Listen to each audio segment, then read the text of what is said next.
დღის მთავარ გამოშვებაში მე ელისო ჯარიაშვილი, ლევან ლომინაძე და ფორმულა ნიუსის გუნდი წარმოგიდგენთ. შეთანხმება შესაძლებელია, პოლიტპატიმრები უნდა გათავისუფლდნენ. ქართული ოცნებისგან ამერიკელი და ევროპელი პარტნიორები პირობის დაცვას მოითხოვენ. ბიძინა ივანიშვილის ხელისუფლებას ოპოზიციამ წამზომი ჩაუდგა. ერთი ნაბიჯი ქართული ოცნების ჩინოვნიკებისათვის სანქციების დაწესებამდე. რა ელოდება ხელისუფლებას მოთხოვების და პოლიტპატიმრების ციხეში ჩატოვების სანაცვლოდ. საპატრიარქო ჯერ არ შექმნილი ვაქცინის შესახებ მსჯელობას იწყებს. რა კომისია იქნება სინოდში და უპირისპირდება თუ არა ამჯერად ეკლესიას საყოველთაო ვაქცინაციას. და ასევე დღეს უკავშირდება თუ არა აჭარის ტელევიზიაში განსხვავებული აზრის დევნა მოახლოებულ არჩევნებს. ახალი სარჩელი მაუწყებლის დირექტორის წინააღმდეგ.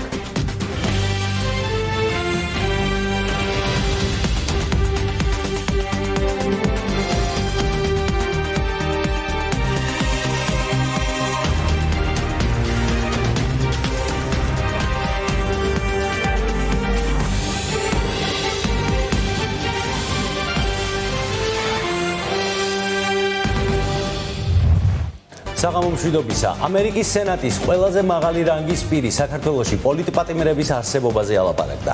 ივანიშვილის პირობების დარღვევის პოლიტიკამ სტრატეგიული პარტნიორის უპრეცედენტო რიტორიკა გამოიწვია. სენატის საგარეო ურთიერთობათა კომიტეტის თავმჯდომარე ჯეიმს რიში წერს, რომ შეთანხმების ორივე ნაწილის, მათ შორის პოლიტიკური პატიმრების გათავისუფლებას ელოდება. ეს ტერმინი ორ ქვეყანას შორის ურთიერთობაში გაჩენილი უმწვავესი სიგნალია. პოლიტპატიმრებზე საუბარს ქართული ოცნება ევროკავშირისა და ამერიკის საელჩოების ერთობლივი განცხადების შემდეგაც კი სპეკულაციას უწოდებს. გამოდის, რომ მედიატორებთან გაფორმებული შეთანხმების შინაარსი 20 მონაწილედან 2-ის გარდა ყველამ ერთნაირად გაიგო. ოპოზიცია ივანიშვილს პოლიტპატიმრების გათავისუფლებისათვის კონკრეტულ ვადას აძლევს. ეს საარჩევნო რეფორმის პირველი მოსმენით კენჭისყრაა.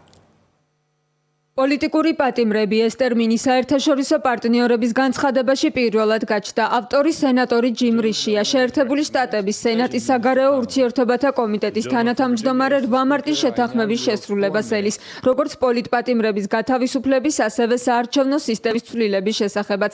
რიში ერთადერთი არ არის ვალდებულებების შესრულებას კონგრესმენი ადამ კინზინგერიც ელოდება, რომელიც წერს, რომ შეთანხმების შესრულება სავალდებულოა. ეს მკაფიო გზავნილი ყველამ ერთნაირად წაიკითხა ქართული ოცნების გარდა. ივანიშვილის გუნდი ისევ ამტკიცებს, რომ ქვეყანას პოლიტპატიმრები არ ჰყავს. მმართველმა პარტიამ დღეს რამდენიმე ვიდეო კომენტარი გაავრცელა, თუმცა მათ შორის თალაკვაძე და კობახიძე არ ყოფილან. დეპუტატები, რომლებიც მოლაპარაკებებზე პარტიის ინტერესებს იცავდნენ და რომლებმაც ელჩებს შეთანხმების დეტალების გასაჯაროება მოსთხოვეს.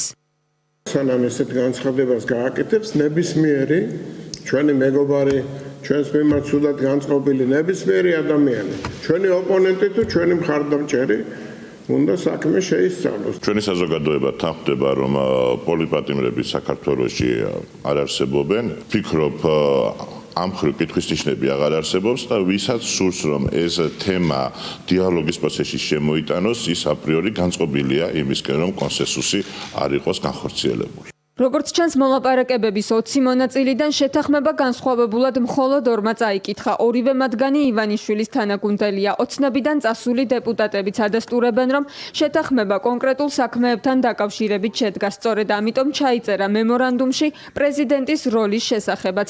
თამარ ჩუგოშვილის მსგავსად დიმიტრი წკიტიშვილიც ეჭვობს, რომ ქართულ ოცნებას ცვლილებები არ სურს. პოლიტპატიმრების გათავისუფლებაზე უარის თქმა კი მხოლოდ საბაბია.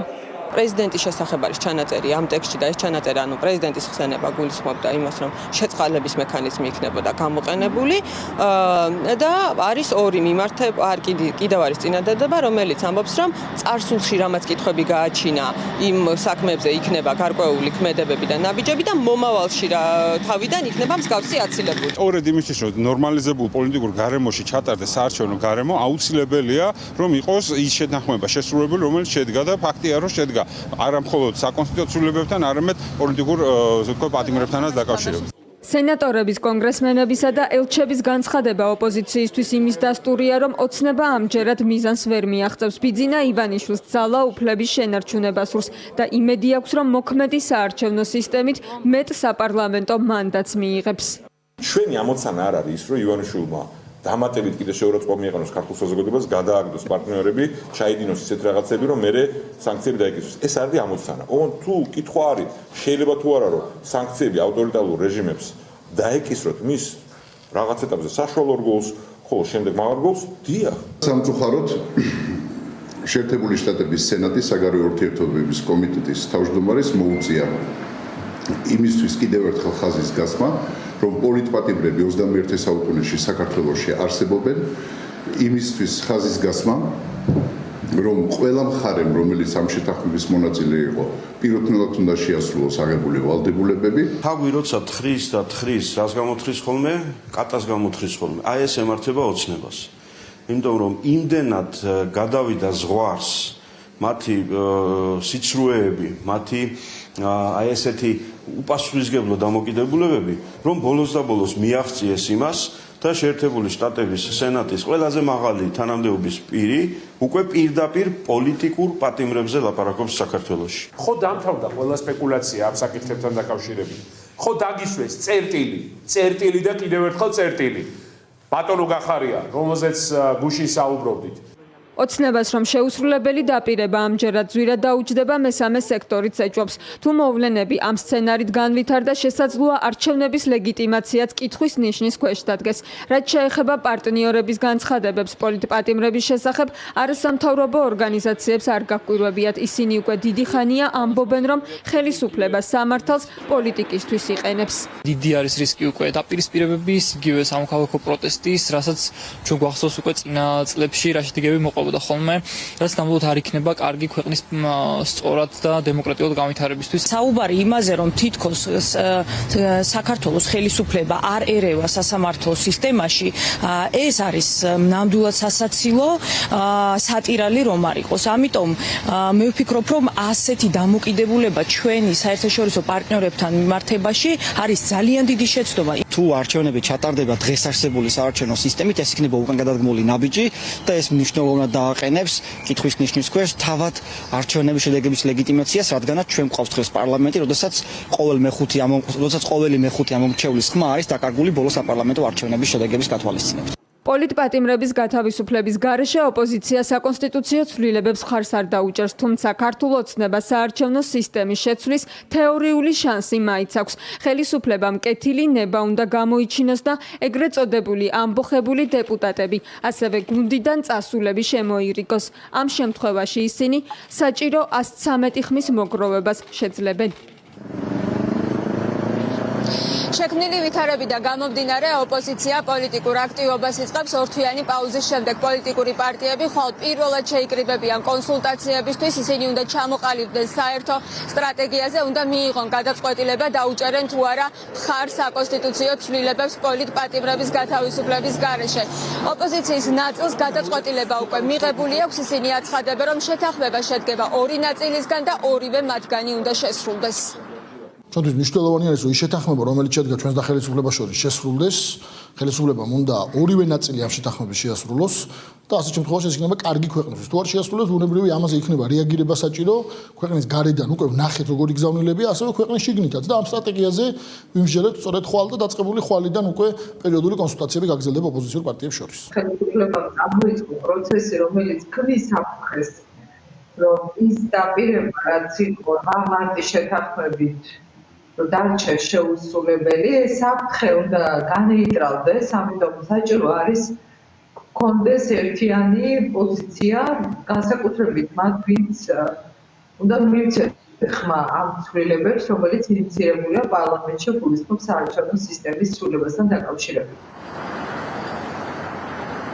კონსულტაციები გაიმართება ხვალ 2 საათზე ტრადიციულად ლეიბორისტული პარტიის ოფისში. ჩვენი ინფორმაციით ოპოზიცია სრული შემადგენლობით იქნება ამ კონსულტაციებზე, შეხვედრას დაესწრება როგორც საპარლამენტო, ასევე არასაპარლამენტო ოპოზიცია.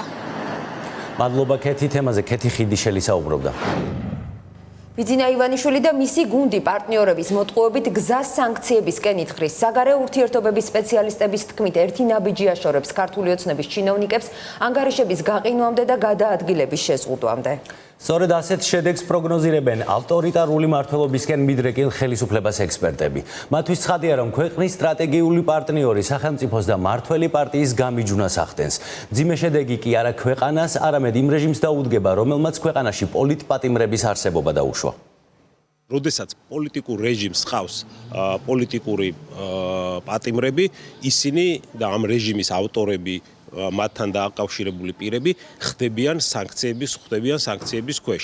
აი რუსეთიც კარგი მაგალითი ამის. საერთაშორისო გამოცდილება სპეციალისტებს არწმუნებს, რომ ქართული ოცნება რეალურად დგას სანქციების საფრთხის წინაშე. საქართველოს ატლანტიკური საბჭოს ვიცე-პრეზიდენტი ამბობს, რომ პარტნიორების მხრიდან აქცენტი პოლიტიკურ პატიმრებზე უკვე მკვეთრი ნაბიჯების წინაპირობაა. ბათუქუთელია ფიქრობს, რომ ოცნებამ თავი გამოუვალ მდგომარეობაში ჩაიგდო, რადგან უზურპირებული ხელისუფლების დათმობა არ სურს.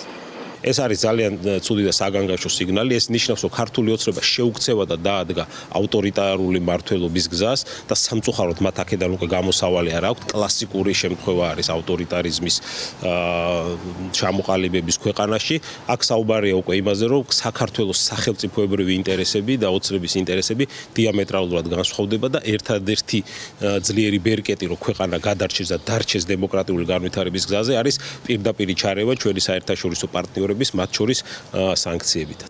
ადგას თუ არა ბიძინა ივანიშვილი ძალაუფლების შენარჩუნების რუსულ გზას არჩევნების წინ. ეს არის მთავარი საკითხი, რაზეც ახლა პარტნიორები ღიად მიანიშნებენ. ამაზე ლაპარაკობს საგარეო ურთიერთობებში ყოფილი პრეზიდენტის მრჩეველი. ვანო მაჭავარიანი ამბობს, რომ დასავლეთს კითხვებს უჩენს ოპონენტების პოლიტიკური ნიშნით პატიმრობა და ერთპიროვნული მმართველობა. სენატორებისა და კონგრესმენების მკაფიო განცხადებები კი შეერთებული შტატების ადმინისტრაციასთან თანხვედრაშია.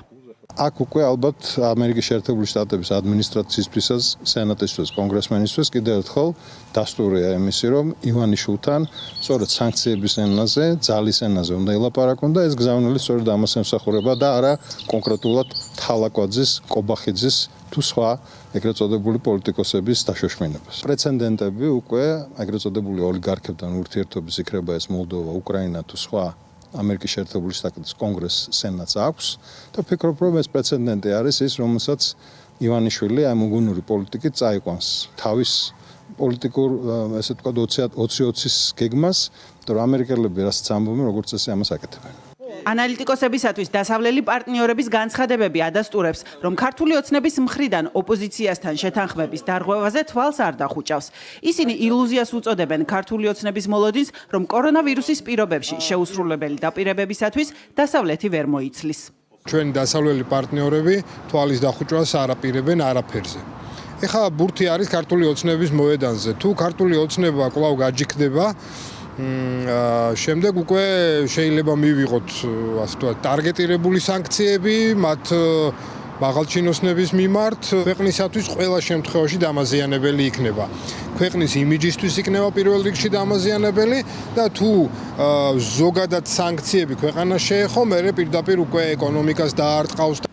დაპირების შეუსრულებლობაზე პარტნიორებს ყურადღებას ვერც ამერიკის შეერთებულ შტატებში მოსალოდნელი საპრეზიდენტო არჩევნები გადაატანინებს, ამბობენ საერთაშორისო ურთიერთობების სპეციალისტები. ფიქრობენ, რომ შეთანხმების დამრღვევისთვის შედეგი ყველა შემთხვევაში ცუდი იქნება. მით უმეტეს, როცა პარტნიორები კარგად ხედავენ, რომ სასამართლო ხელისუფლება არასანდოა და მთავრობას ექვემდებარება. ოცნებას აქვს იმედი, რომ ამ კორონავირუსის გადამკიდვ ვერავინ ვერ მოისმის სანქციებისთვის. და მეორე აქვს იმედი, რომ მალე მთელი ამერიკა გადაერთვება საპრეზიდენტო არჩევნებზე. არ ამგონია ესე მარტივად იყოს მათთვის საქმე, იმიტომ რომ ახლა გადაგდებას ისინი ესე მარტივად, მოდი ესე ვთქვათ, შეერჩენენ, ხო? გამჯიგრებად გადააგდოთ, ან ერთხელ, ორჯერ, მით უმეტეს მეორეჯერ, როცა იქიჯდა ყველა, ხო, ამერიკელები, ევროპელები და მათთან ერთად შეიმუშავეს ბოლოს კომპრომისი. რაღაცაში მაგალითად მხარდაჭერის შესუსტება, ეს არის ყველაზე მარტივი, რომელიც შეიძლება მიგრძნოთ დღეს, ან შეიძლება რაღაცა პერიოდის მერე და ყველაზე მძიმე არის უკვე კონკრეტული ნაბიჯების გადადგმა, რაც შეიძლება გამოიხატოს ამა თუ იმ შეზღუდვაში. იქნება ეს პიროვნული, თუ იქნება სხვა მიმართებით. ექსპერტებისთვის ახლა მთავარი საკითხი არის, რომ მთავრობის წევრების მიმართ შესაძლო სანქციებმა უარყოფითად არ იმოქმედოს ქვეყნის განვითარებაზე. თუმცა დარწმუნებულები არიან, რომ ქართული ოცნებისა და სახელმწიფოს ინტერესები მკვეთრად განსხვავდება და ამას დასავლეთიც კარგად ხედავს. წმენდა მედიაში წინასაარჩევნოდ ასე აფასებენ მედია ექსპერტები აჭარის საზოგადოებრივ მაუწყებელში მიმდინარე პროცესს. კრიტიკული აზრის გამოთქმისა და კოლეგის სოლიდარობის გამო გიორგი კოხრეიძის მენეჯმენტმა სამსახურიდან გაათავისუფლა ტელევიზიის ჟურნალისტი და ალტერნატიული პროფკავშირის თავმჯდომარე. ეს უკვე აჭარის ტელევიზიაში ტენდენციის სახეს იძენს. მანამდე სოციალურ ქსელში გამოთქმული მოსაზრების გამო ეთერიდან საინფორმაციო გამოშვების წამყვანი მოხსნეს. ახალი დირექტორის დანიშვნის დღიდან კი არხიდან სარედაქციო დამოუკიდებლობის დამცველი თანამშრომლები გაუშვეს. იურისტები შრომითი უფლებების დარღვევაზე და კრიტიკული აზრის დევნაზე საუბრობენ. დირექტორის წინააღმდეგ კიდევ ერთი სარჩელი უკვე მსათდება. აჭარის ტელევიზიის კიდევ ერთი გათავისუფლებული თანამშრომელი. გადაცემა ჰეშტეგის ერთ-ერთი წამყვანი და ალტერნატიული პროფკავშირის თავმჯდომარე მალხაზ რეხვიაშვილი მაუწყებლის გენერალურ დირექტორს სასამართლოში უჩივლებს. ყველა სამართლებრივ მეთოდს გამოვიყენებთ, იმიტომ რომ ადამიანი ფეისბუკზე გამოხატული სოლიდარობის გამო სამსახურიდან გაუშვა და ის შეაფასო როგორც მაუწყებლის დისკრედიტაცია არის წარმოუდგენელი ამბავი. და ამასთანავე, როდესაც საუბარი არის პროფესიული კავშირის საქმიანობაზე და პროფესიული კავშირის თავმჯდომარეზე, ეს არის პროფკავშირული საქმიანობისთვის ხელის შეშლება. რეხვიაშვილის გათავისუფლების ოფიციალური მიზეზი მისი Facebook პოსტი გახდა. სოციალურ ქსელში მან სამსახურიდან გათავისუფლებულ კოლეგას, აჭარის ტელევიზიის წამყვანს თეონა თურმანიძეს გამოუცხადა სოლიდარობა. რეხვიაშვილი მაუწყებლის დისკრედიტაციასა და ცილის მწამებლური პოსტის გამოქვეყნებაში დაადანაშაულეს. გადაწყვეტილება ტელევიზიის დირექტორმა მას წერილობით აცნობა. თუ ასილ მაღლაფერიძეს გაუვიდა და გიორგი კოხრეიძეს გაუვიდა, მე რომ ვიღაც ივან ივანოვი იმასაც გაუვა, ეგ დაუჯელობის სინდრომი აღარ არსებობდეს და შემდგომ რო იქნება ვიღაც დირექტორი, მან ძალიან კარგად იცოდეს, რომ ასე თუ მოიქცევა, დაისჯება ისევე როგორც დაისაჯა გიორგი კოხრეიძე. ამ პრეცედენტის შექმნა გვინდა ჩვენ. კიდევ ერთი კრიტიკული ჟურნალისტის გათავისუფლების ფაქტს თავისუფალ მედიაზე თავდასხმა და პირდაპირ დევნა უწოდეს დღეს მედია ექსპერტებმა. მათი თქმით, კოხრეიძის გეგმა ხელისუფლების წინა საარჩევნო დავალებას ჰგავს. ყველანი უნდა ვიყოთ მადლობლები ამ ჟურნალისტების, რომ აქამდე მოიტანეს ეს ტელევიზია, რომ არა მათი ბრძოლა უფრო ადრეც დასრულდებოდა ეს პროცესი. კარგს არაფერს არ ველოდები იმას, რომ გიორგი კოხრეიძე ბოლომდე მიიყვანს აი ამ გეგმას და მათ არ აინტერესებს და ვიღაცა თუ როგორ ჩანს არ რაღაც ძეგლებს არ უდგავს იმ ხალხს, მათი მოცილება უნდა და ეხლა უბრალოდ ძალიან უხერხულია სახელმწიფო ბიუჯეტიდან დაფინანსებულ ტელევიზიაში, როდესაც ესე იქცევიან. დანაშაულებს შორის კიდევ ერთი უკანონო ეპიზოდი უწოდა რეხვიაშვილის შემთხვევას მაუწყებლის ყოფილმა ხელმძღვანელმა. ნათია კაპანაძე პირველი იყო, ვინც მაუწყებელი იძულებით ზუსტად 1 წლის წინ იმპიჩმენტის შემდეგ დატოვა. მალხაზ რეხვიაშვილის ეპიზოდი არის ერთ-ერთი დანაშაულების მთელი კასკადიდან, რომელიც ვფიქრობ, რომ არ უნდა დარჩეს ყურადღების მიღმა. რა თქმა უნდა, მაქვს მოლოდინი, რომ ერთ დღესაც მთელი ამ მოცემულობიდან გამომდინარე ჩვენ მივიღებთ სათანადო სამართლებრივ რეაგირებას, თუმცა დღეს ვხედავთ, რომ ემზადებიან შემდეგი მსხვერპლისთვის ანგარიშწორების მიზნით. ჟურნალისტის გათავისუფლებას არასამთავრობო სექტორიც გამოეხმაურა. ადამიანის უფლებების სწავლებისა და მონიტორინგის ცენტრი რეხვიაშვილის უფლებებს სასამართლოში დაიცავს. ორგანიზაციაში ფიქრობენ, რომ აჭარის მაუწყებლის ხელმძღვანელობამ შრომითი კანონმდებლობაც უხეშად დაარღვია. ეს არის დევნა თანამშრომლების, მხოლოდ იმ თანამშრომლების, რომლებიც კრიტიკულად არიან განწყობილები არსებული მენეჯმენტის მიმართ. ეს არის დევნა ადამიანების, რომლებიც წევრები არიან ალტერნატიული პროფკავშირები. საუბარი გვაქვს სისტემატიურ დარღვევასთან, შრომის კანონმდებლობის და უკვე სისხლისამართლის კანონმდებლობის.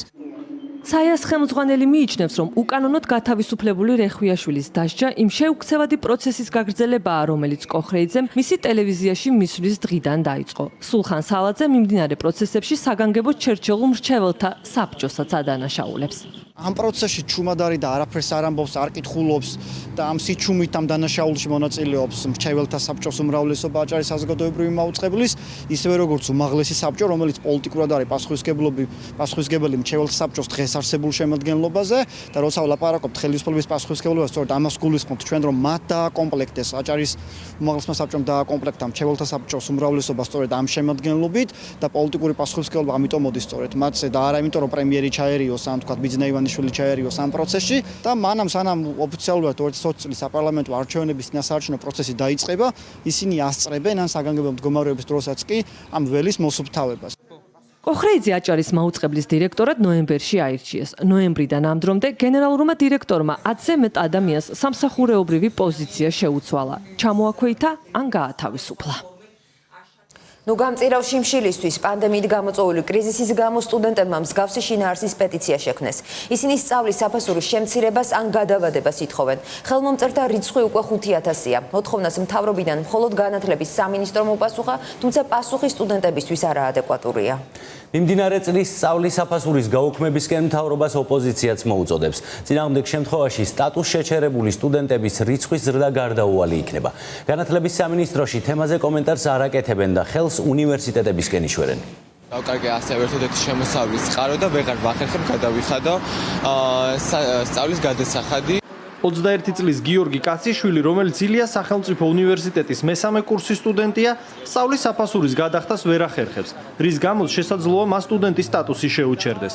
ის ხელისუფლებას გადასახადის შემცირებას და გადავადებას თხოვს. ყოველ შემთხვევაში განათლების სამინისტროსგან ვითხოვთ იმას, რომ აიღოს თავისი ვალდებულება შეასრულოს სტუდენტების მიმართ და შეუმციროს სუბსიდირება გაუკეთოს იმ გადასახადს, რომელსაც ჩვენ ვიხდით სახელმწიფო უნივერსიტეტებში და შეგვიმსუბუქოს მდგომარეობა. სტუდენტმა მეგობრებთან ერთად სოციალურ ქსელში კამპანიაც წამოიწყეს. პეტიციას სახელწოდებით "ნუ გამწირავ შიმშილისთვის" უკვე მალევე 5000-მდე ადამიანმა მოაწერა ხელი. სტუდენტებმა პეტიცია წერილთან ერთად სხვადასხვა სამინისტროებს და პრეზიდენტს გაუგზავნეს, თუმცა მათ განათლების სამინისტროს გარდა არავინ გამოხმაურებია. სტუდენტების თქმით, სამინისტროდან მიღებული წერილი მათ მიერ გაგზავნილი მოთხოვნების შეუსაბამო იყო. შევიმუშავეთ წერილი და მივმართეთ განათლების სამინისტროს, ფინანსთა სამინისტროს და სხვა სამინისტროებს ამ პრობლემით. სამინისტროს როდესაც მივმართეთ, მათ გვიპასუხეს, რომ ისინი არ ერევიან უნივერსიტეტის ავტონომიურ გადაწყვეტილებებში და უნივერსიტეტის საფინანსო გადაწყვეტილება წარმოადგენს უნივერსიტეტის ავტონომიას. ყოველ შემთხვევაში განათლების სამინისტროსგან ვითხოვთ იმას, რომ აიღოს თავისი ვალდებულება შეასრულოს სტუდენტების მიმართ და შეუმციროს სუბსიდირება გაუკეთოს იმ გადასახადს, რომელსაც ჩვენ ვიხდით სახელმწიფო უნივერსიტეტებში.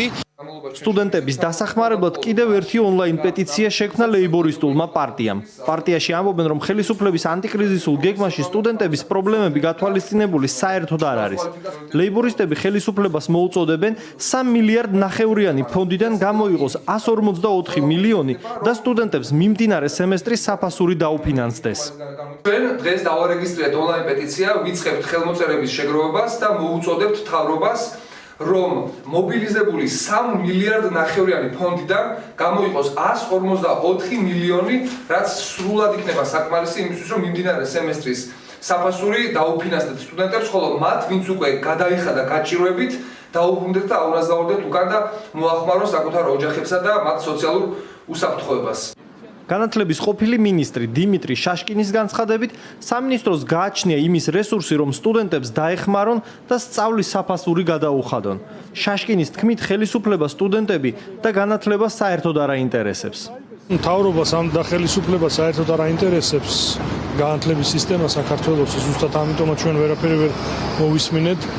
თუ როგორ შეიძლება დავეხმაროთ განათლების სისტემას, სახელმწიფოს განათლების სამინისტროს აქვს ფული, განათლების სამინისტროს ბიუჯეტი აღემატება მილიარდს, აქვს ფული, რომ გადაიხადოს ამ სასწავლო წლის, ამ სემესტრის უფრო სწორედ 2019-2020 წლის მეორე სემესტრის გადასახადი.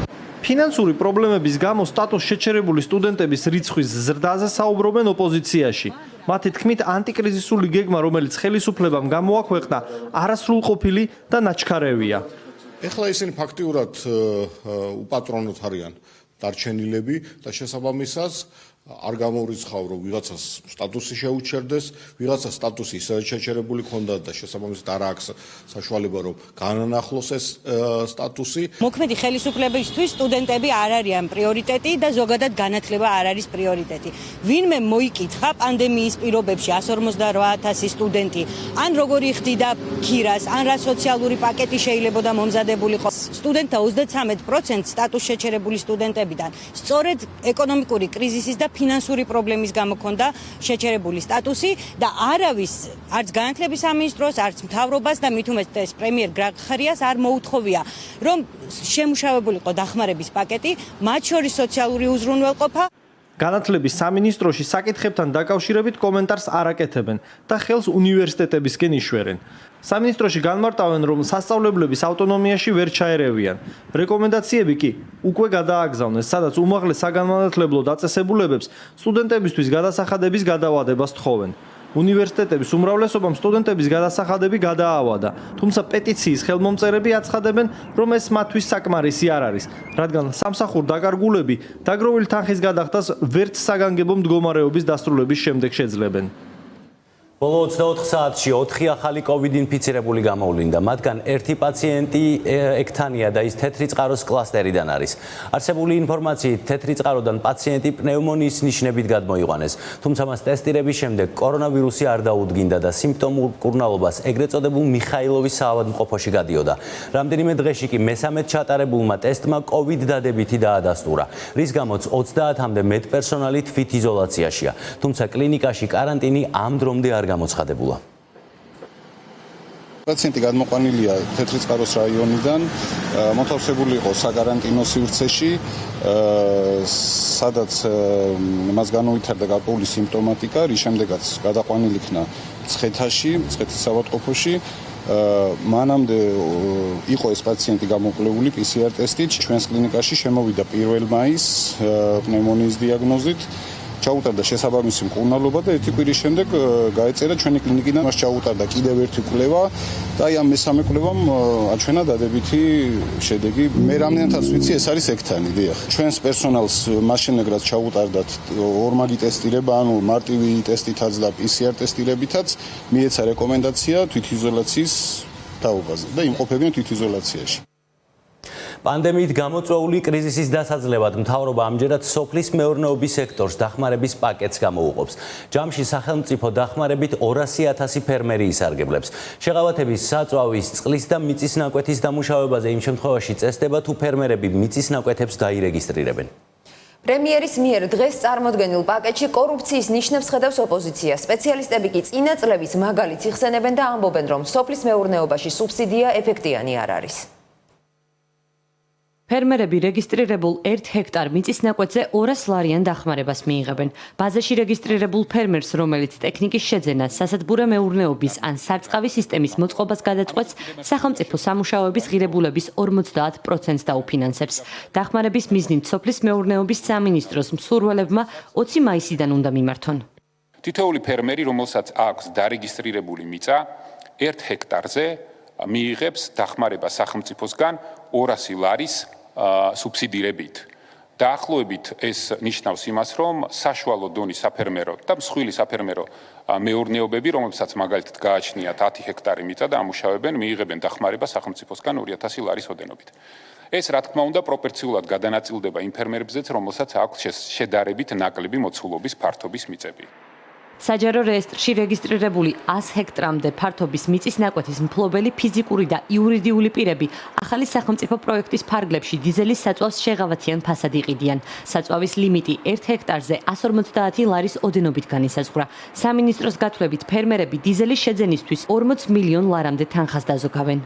ფასი, რომელიც მინიმუმ 50 თეთრზე მეტით განსხვავდება ესეთი არაბრენდირებული საწვავის მიმწოდებელი დისტრიბუტორებისგან, მაგრამ ესეთი საბითუმო ფასებთან შედარებით, საბითუმო შეძენის შემთხვევაში ეს თითქმის ლარით არის სხვაობა საწვავის გასამართ პუნქტებთან მიმართებაში. ფერმერები მიიღებენ მაქსიმუმ 15,000 ლიტრს ეს 100 ჰექტრის ოდენობით, თუმცა ის ფერმერები პირობითად, რომლებიც ხოვენ 200-300, 400 ან უფრო მეტ ნაკვეთსაც, ისინი მაინც სარგებლობენ 100 ჰექტრის შეღავათით. 42,000 ფერმერი წლის მანძილზე სრულიად გათავისუფლდება სამელიორაციო საფასურისგან და სარწყავ წყალს უფასოდ გამოიყენებენ. 2012 წლიდან დაგროვებული 8 მილიონ ლარამდე ოდენობის დავალიანება ფერმერებს ჩამოეწერებათ. ფერმერთა ასოციაციაში ამბობენ, რომ მთავრობამ მათი რეკომენდაციები გაითვალისწინა, თუმცა ფიქრობენ, რომ ხელისუფლებას საგადასახადო რეგულაციების შემსუბუქებაზეც უნდა ემსჯელა. ასევე გადაედგა ნაბიჯები ხორბლის დეფიციტის პრევენციისთვის. ხორბლის ჰექტრული მოსავალი მწირი არის და თანამედროვე ტექნოლოგიები არის შემოსატანი. ჩვენ ძირითადად იმპორტი გქონდა რუსეთიდან. ესეთ სიტუაციაში კვოტები დაიდო, მათ შორის ყაზახეთიდან, რუსეთიდან აიგრძალა ხორბლის ექსპორტი და იმისთვის რომ არ დავდგეთ ხორბლის დეფიციტის ქვეშ, მნიშვნელოვანია რომ პირველი ადგილობრივ წარმოება შეეწყოს ხელი და მეორე დივერსიფიცირებული მოხდეს ბაზარი, რომ აღარ ვიყოთ რუსეთზე დამოკიდებული. ოპოზიცია კი ხელისუფლების მიერ დაგვიანებულ ქმედებასა და კორუფციის რისკებზე საუბრობს. ხელისუფლება აკეთებს ერთ რამეს. მოსახლეობის ერთი ნაწილიდან იღებს ბევრ ფულს და ეხმარება მოსახლეობის რომელიღაც სხვა ნაწილს. თუ დავწევდით გადასახადებს, თქვათ, აქციის გადასახად საწვავზე, არა მარტო ფერმერებისთვის გაიაფთებოდა საწვავზე ფასი, არამედ ყველა მოქალაქისთვის და რაც ეკონომიკას, რა თქმა უნდა, მიცევდა წამახალისებელ ეფექტს. და ის ღონისძიებები, რითაც ხელისუფლება აპირებს, რომ თავის ჯგუფი დაეხმაროს ამა თუ იმ სფეროს, სინამდვილეში ტოვებს კორუფციის ძალიან დიდ შესაძლებლობებს. ჩვენი გეგმა იყო უფრო რეალისტური, ჩვენ თავაზობდით 440,000 ოჯახისათვის 300 ლარიან ვაუჩერს. მათ ვისაც ჰქონდა 2 ჰექტრამდე მიწა და შემდეგ მეორე ეტაპზე ასევე ვაპირებდით 10 ჰექტრამდე მიწის ნაკვეთის მქონე ფერმერებისათვის დიზელის საწვავისა და მინერალური სასუქის შეძენას და მათთვის ცალკე ვაუჩერის გამოყოფას. ამიტომ არის იდეა კარგი, რომელიც გაკეთდა დამახინჯებულად და რომელიც გაკეთდა დაგვიანებულად. ეკონომისტები კი ხელისუფლების მიერ წარმოდგენილ სოფლის მეურნეობის სტიმულირების გეგმას გრძელვადიან პერსპექტივაში უშედეგოს უწოდებენ. მათ გასულ წლებში განხორციელებული სახელმწიფო პროგრამების მაგალითი მოჰყავთ. გვახსოვს უფასო ხნათვისთვის პროგრამები, ზუსტად მსგავსი შინაარსის პროგრამები, სადაც დაიხარჯა 200 მილიონი და მივიღეთ ისევ კვლავ ჩამონგრეული და განუვითარებელი სოფლის მეურნეობა. ანუ მსგავსი ინიციატივები ხო საბოლოო ჯამში აჩენს არასწორ ეკონომიკურ მოტივაციებს. მაგალითად, დიზელს, რომელსაც იყიდის რაღაცა ჯგუფი ლარნახევრად, ცოტა ხნის შემდეგ გაყიდის ლარი და 60-ად. ხნათვისთვის ვაუჩერებზე გამოყოფილი თანხის განაღდება დაიწყო მოსახლეობამ და ასე ვთქვათ, თანხის ასე ვთქვათ, წაღება სახში და არა ამის მოხმარება კონკრეტული სოფლის მეურნეობის მიმართულებით საჭიროებებს. ამიტომ წარსული გამოცდილებით მაინც უნდა ვისწავლოთ რა არ უნდა ვაკეთოთ ეკონომიკაში. ხელისუფლების მიერ გამოცხადებული შეღავათებით სარგებლობისთვის ერთი აუცილებელი პირობაა. ფერმერებმა მიწის ნაკვეთები უნდა დაირეგისტრირონ. დღეს დაიწყო და მთელ კვირას გაგრძელდება წილხდომილობის აღნიშვნა. 12 მაისი ორმაგად უქმე დღედ და ერთდროულად ორ რელიგიურ დღესასწაულად ქართულმა ოცნებამ შარშან გამოაცხადა. წილხდომილობის დღისთვის სარეზერვო ფონდიდან გამოყოფილ 900,000 ლარს სპეციალისტები მთავრობას არამიზნობრივ ხარჯვაში უთვლიან. წლევანდელი წილხდომილობის ხარჯები უცნობია, ასევე გაუგებარია რატომ არ აღნიშნა ხელისუფლებამ შარშანდელივით პომპეზურად მრევლთან და სამღვდელოებასთან ერთად დღესასწაული. ხარჯის და კანონის შეცვლის მიუხედავად მომლოცველების დიდი ნაწილისთვის საეკლესიო კალენდარში მაინც არაფერი შეცვლილა. ანდრია პირველწოდებული სცენების დღე არის. ხოლოდ ეს დღე? კიდე რა დღე უნდა იყოს?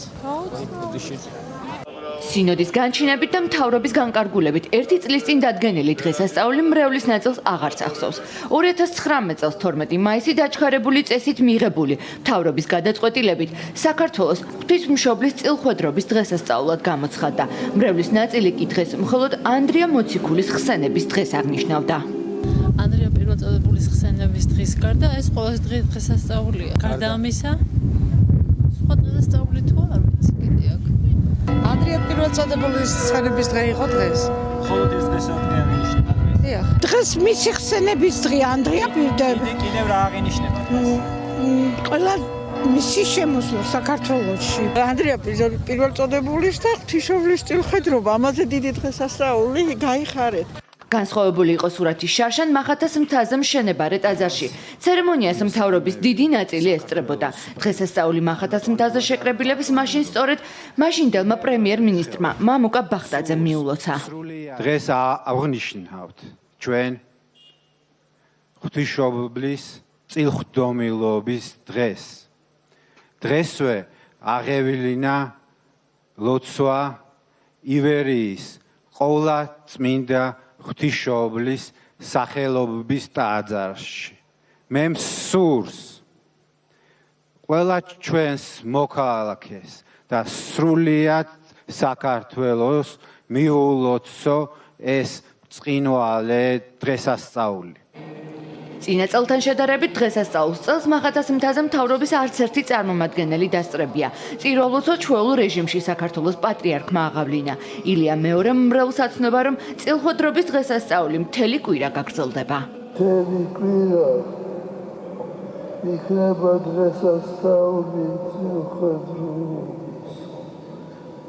მთელი კვირის განმავლობაში ქართველი ერი იზეიმებს ამ დიდ დღესასწაულს. ღონისძიებები იგეგმება როგორც სხვადასხვა ღვთისმსახურების სახით, ასევე საგანმანათლებლო შეხვედრები, გადაცემები სატელევიზიო, შეიძლება დოკუმენტური ფილმებიც. წილხვედრობის ღონისძიებისთვის 2019 წელს მთავრობამ სარეზერვო ფონდიდან 900.000 ლარამდე გამოყო, რაში დაიხარჯა თანხები გასულ წელს ამის გარკვევა ფლანგვის დეტექტორმა სცადა, თუმცა ოფიციალურ დოკუმენტში დეტალური ინფორმაცია მათ ვერ მიიღეს.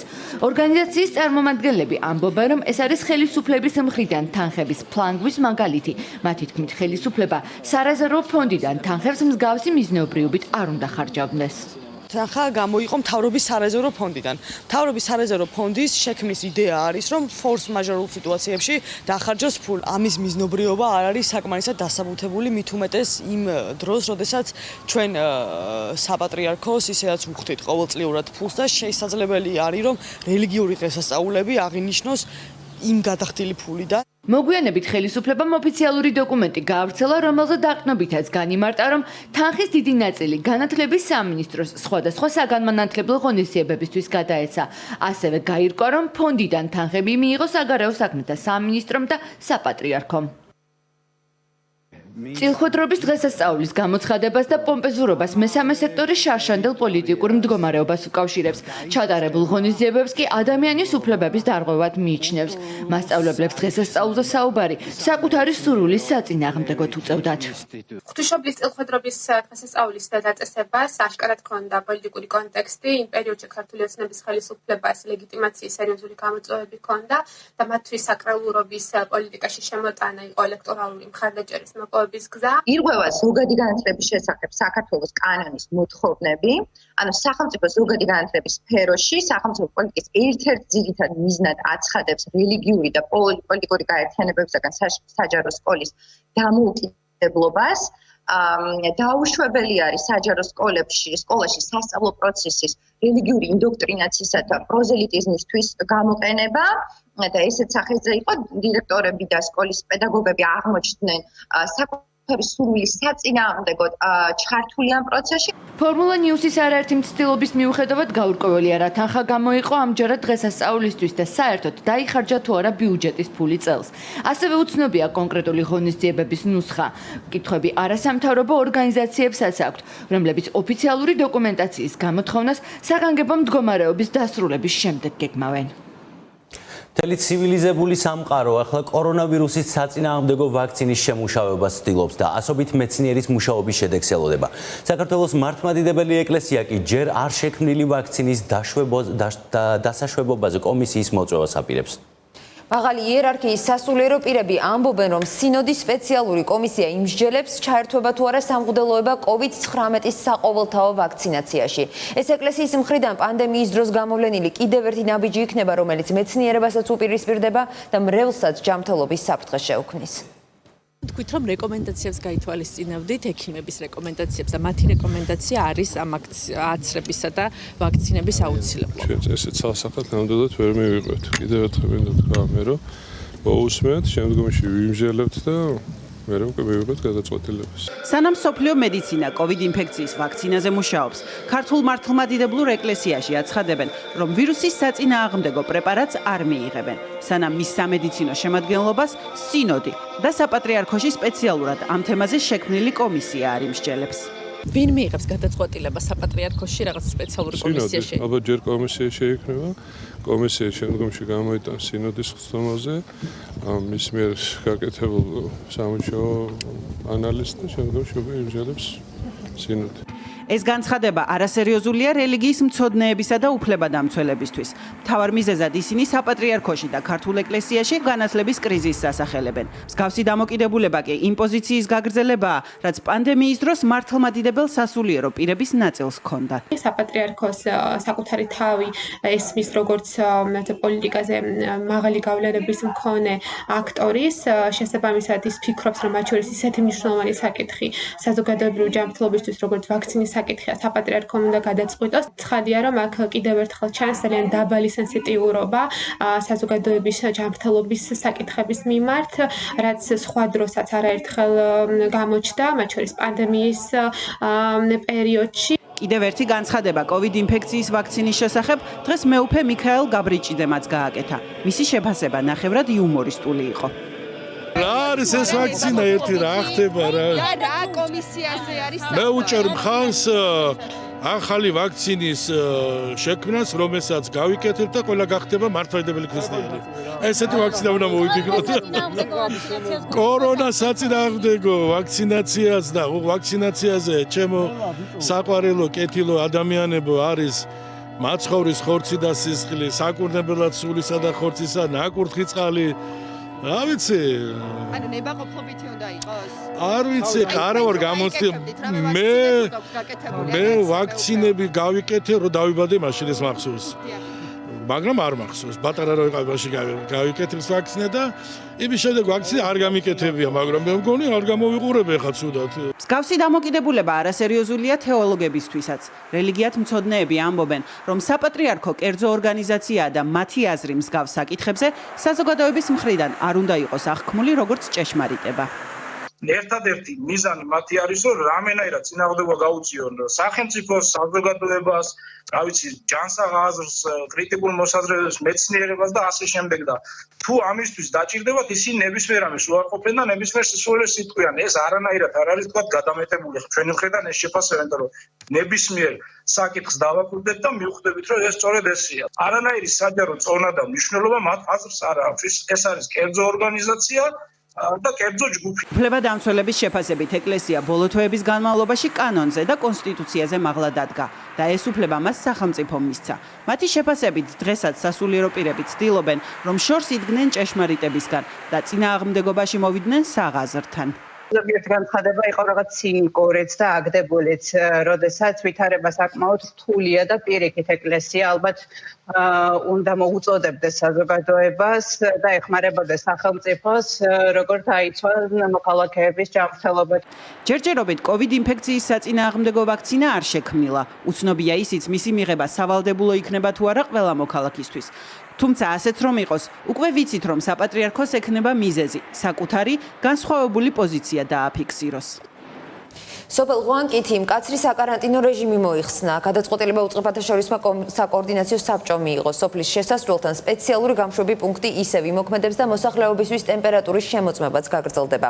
მთავრობის ადმინისტრაციის ინფორმაციით საქართველოს დიდი ქალაქების შესასვლელებთან პოსტებზე დღეიდან მხოლოდ შინაგან საქმეთა სამინისტროს წარმომადგენლები დარჩებიან. აღარ იქნება საკარანტინო ზონა ეგრეთ წოდებული, თუმცა რჩება ბლოკპოსტები და გაგრძელდება პროაქტიული თერმოსკრინინგი ჩვენი მოსახლეობის 22 მაისის ჩათვლით. ეს არის იმისთვის, რომ რეალურად ჩვენ მაინც გქონდეს საშუალება იმის, რომ პრევენცია მოვახდინოთ თუ რაიმე რისკის ზონა დარჩა ვანაში. თბილისში ისნის ქუჩაზე მიტოვებულ შენობაში გარდაცვლილი კაცის ცხედარს ექსპერტიზა utardeba. კაცი მეზობლებმა გარდაცვალებიდან რამდენიმე დღის შემდეგ იპოვეს. ნახევრად დანგრეულ შენობაში კომენდანტის საათის შემდეგ უსახლკაროები იყრიდნენ თავს. მომხდარის მიზეზი და ზუსტი დეტალები ჯერჯერობით უცნობია. გამოძიება თვითმკვლელობამდე მიყვანის მუხლით მიმდინარეობს. გამოვედი სახლიდან და დავინახე ამდენი ხალხი შევეკითხე და მკვდარი უნახიათ საკმაოდ დიდი ხნის არისო ჩანსო აყროლებულია ბოდიში თქვენთან სუნი ასდეოდა და გარწყნილი იყო უკვე. სავარაუდოდ უფრო მალე უფრო სწორედ კაცი იქნება, იმიტომ რომ აქ ხალები ჩვენ აი ამ უბანში სულ კაცები იყვნენ, უსახლკაროები. კაცია. თუ ახალგაზრდა. აი ჭაღარა წოები ქონდა რა. აი დამრაგებული 60 წლის იქნებოდა რა. საერთოდ მე მგონი რუსები იყვნენ საბუთიც არ აქონდათ. სავარაუდოდ რუსის ტიპის კაცი იყო. კორონავირუსის შემთხვევების მასშტაბით რუსეთი მესამე გახდა. საშიში პანდემია კი სულ უფრო მიუახლოვდა ვლადიმერ პუტინს. რუსეთის პრეზიდენტის უახლოესი გარემოცვიდან მეოთხე პირი კორონავირუსით დაინფიცირდა. პრეზმდივანი ახლა კლინიკაში მკურნალობას გადის. ბოლოს ის პუტინთან ერთად 30 აპრილს გამოჩნდა. ქვეყანაში ვირუსის შემთხვევების რეკორდული ზრდის ფონზე რუსეთის პრეზიდენტი შეზღუდვების შემსუბუქებას მაინც აპირებს. არადა საერთაშორისო მედიაში აქტიურად წერენ, რომ რუსეთი COVID-19-ით დაღუპულთა რეალურ რიცხვს მალავს.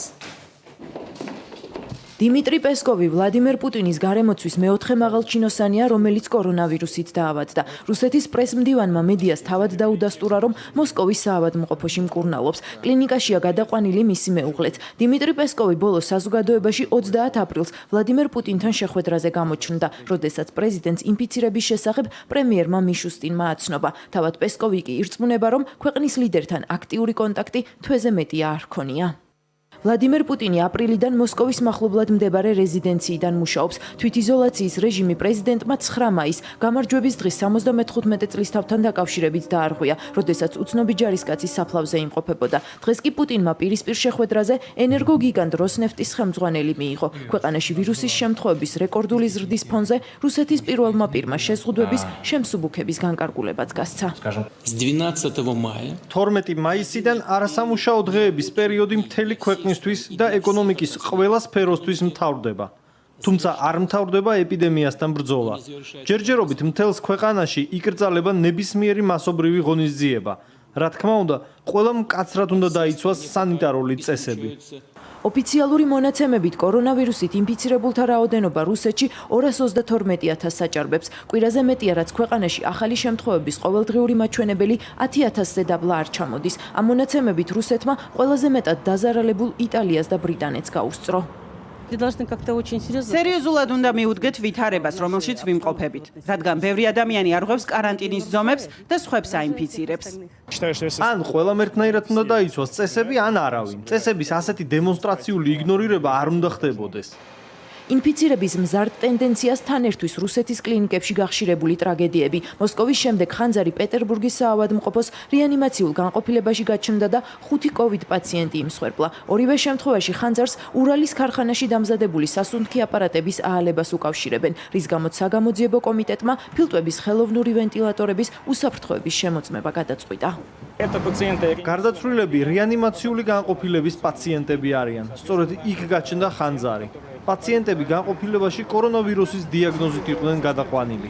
კორონავირუსს რუსეთში ოფიციალური მონაცემებით 2116 ადამიანი ემსხვერპლა. ბრიტანული გამოცემა Financial Times წერს, რომ კრემლი რეალურ მონაცემებს მალავს და დაღუპულთა რიცხვი ქვეყანაში შესაძლოა 72%-ით მეტი იყოს. ამ დასკვნამდე გამოცემა მოსკოვსა და პეტერბურგში აპრილისთვის სიკვდილიანობის ზოგადი მაჩვენებლის შესწავლით მივიდა. აღმოჩნდა, რომ გასულ თვეს ამ ორ ქალაქში ბოლო 5 წლის საშუალო მონაცემთან შედარებით 2073 ადამიანით მეტი დაიღუპა.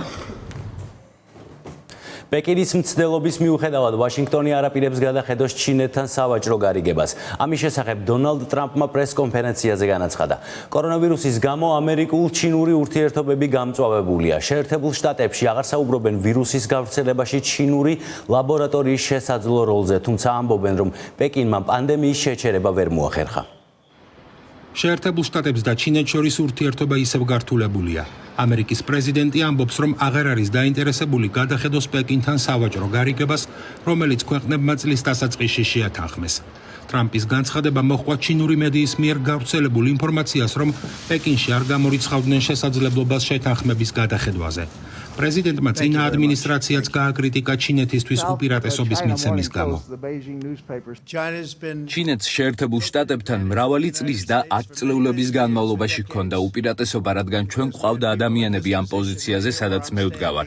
ისხდნენ ამ ოვალურ კაბინეტში და დაუშვეს ეს მომხდარიყო. მე ეს არ მაინტერესებს. ვაშინგტონს და პეკინს შორის ურთიერთობა კორონავირუსის პანდემიის პერიოდში კიდევ უფრო გამწვავდა. ტრამპი კოვიდს ჩინურ ვირუსს უწოდებდა. ადმინისტრაციაში კი თავიდან არ გამორიცხავდნენ, რომ COVID-19 ჩინური ლაბორატორიიდან წამოვიდა. მოგვიანებით ტრამპმა პეკინი ეპიდემიის არასათანადოდ მართვაში დაადანაშაულა. ვარდების ბაღში გამართულ პრეს-კონფერენციაზე პრეზიდენტმა საკმაოდ მწვავედ უპასუხა ჩინეთში დაბადებულ ამერიკელ ჟურნალისტს, რომელიც დაინტერესდა, რატომ იყო ტრამპისთვის გლობალური შეჯიბრი ტესტების ჩატარების რაოდენობა, თუ კი ამერიკაში ხალხი კორონავირუსით ისევ იხოცებოდა. ხალხი მთელ მსოფლიოში იხოცება. იქნება ის შეკითხვა ჩინეთს უნდა დაუსვათ. მე ნუ მეკითხებით. ჩინეთს კითხეთ. როცა შეეკითხებით, უჩვეულო პასუხს მიიღებთ. ჟურნალისტი დაინტერესდა კონკრეტულად მას რატომ მეუბნებოდა ტრამპის შეკითხვა ჩინეთისთვის დაესვა. პრეზიდენტმა კი უპასუხა, რომ ეს ეხებოდა ყველას, ვინც საძაგელ შეკითხვას დასვამდა და პრესკონფერენცია დაასრულა. ნიუ-იორკის გუბერნატორმა არაერთხელ თქვა, რომ COVID-19 ნიუ-იორკსა და ნიუ-ჯერსიში არა ჩინეთიდან, არამედ ძირითადად ევროპიდან შემოვიდა და მას გუშინაც უწოდა ევროპული ვირუსი. ცოტა ხნით ადრე კი ახსნა თუ რამ შეუწყო ხელი მის გავრცელებას ნიუ-იორკსა და ნიუ-ჯერსიში. კორონავირუსი ნიუ-იორკში არა ჩინეთიდან, არამედ ევროპიდან შემოვიდა. რომ შევხედოთ რეისებს, რომლებიც ევროპიდან ნიუ-იორკში იანვარსა და თებერვალში ჩამოფრინდნენ, მათი რაოდენობა 13,000 იყო და 2,200,000 კაცი ჩამოიყვანა. ჩვენ ჩინეთთან მოგზაურობის აკრძალვით წინაკარი დავხურეთ, რაც სწორი გადაწყვეტილება იყო, თუმცა უკანა კარი ღია გქონდა, როდესაც ვირუსი ჩინეთიდან უკვე გასული იყო. ისევ მწვავე პრობლემებს განიცდის მსოფლიოს სამოქალაქო ავიაცია. დღეს პრესას შეხვდა ლუფთანზას ჯგუფში შემავალი ბრიუსელის ავიახაზების აღმასრულებელი დირექტორი. ავიაკომპანიის ხელმძღვანელობამ თქვა, რომ ისინი 30%-ით ამცირებენ კომპანიის ფლოტს და მეოთხედით თანამშრომლებს, რათა COVID-19 პანდემიის პირობებში ბრიუსელის ავიახაზებმა გადარჩენა შეძლოს. ფორმულა ნიუსის დღევანდელი გამოშვება დასრულებულია, ზუსტად 9 საათზე დაელოდეთ სოფო ზურაბიანის პოლიტიკის ფორმულას. თქვენ კი განაგრძეთ ფორმულას ყურება, ჩვენ ერთმანეთს ხვალ შევხვდებით. ნახვამდის.